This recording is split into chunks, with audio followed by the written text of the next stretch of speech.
what we've resurrected for you on this festive evening. Sinister Cinema, exhumed.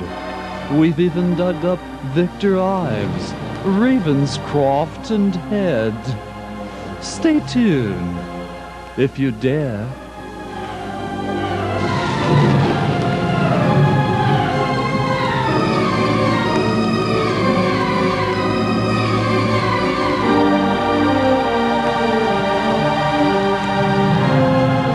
Good evening and welcome to the $1 Million Movie Sinister Cinema Special.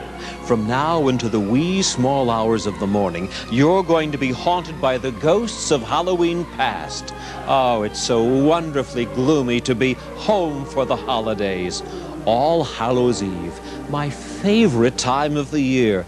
Chipmunks roasting on an open fire, the pungent aroma of jack-o'-lanterns going moldy and attracting spiders, their candles dripping hot wax on the carpet, and of course the delightful shrieks of the little children scared out of their wits by the visions of vampires and ghouls dancing in their skulls.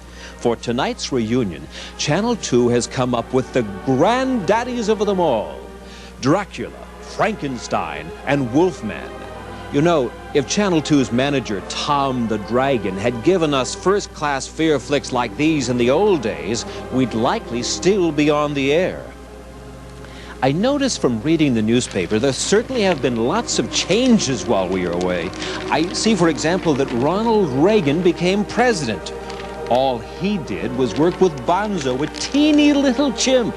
I worked with the biggies, King Kong and Mighty Joe Young. You'd think that would at least qualify me for Secretary of State. I mean, you have to be pretty scary to get that job, don't you? And I see here that little Neil Goldschmidt, who used to come trick-or-treating, is back from Washington, where he had a spot in the peanut gallery. I advised him to put on his tennis shoes and go to Washington. But alas, Neil got it backward. But some things never change. Aunt Mildred is still on the city council and still letting whichever incumbent mayor think that he's running the city. And of course, Jim Bosley is still on Channel 2. I wonder if he still makes extra money at Halloween posing for jack-o'-lanterns. I remember that Jimbo won the Charlie Brown look-alike contest 3 years in a row without even entering. Charles Schultz should be paying Bosley royalties. Well, enough pleasant chit-chat. Let's get on with this evening's bill of fare, or should we make that fear? We're showing our terrible trio in the order they were first produced. First, Dracula, released on Valentine's Day, 1931. Universal billed this film as the most unusual love a man has ever known. A very early acknowledgement of the masked sensuality of this kinky little scenario.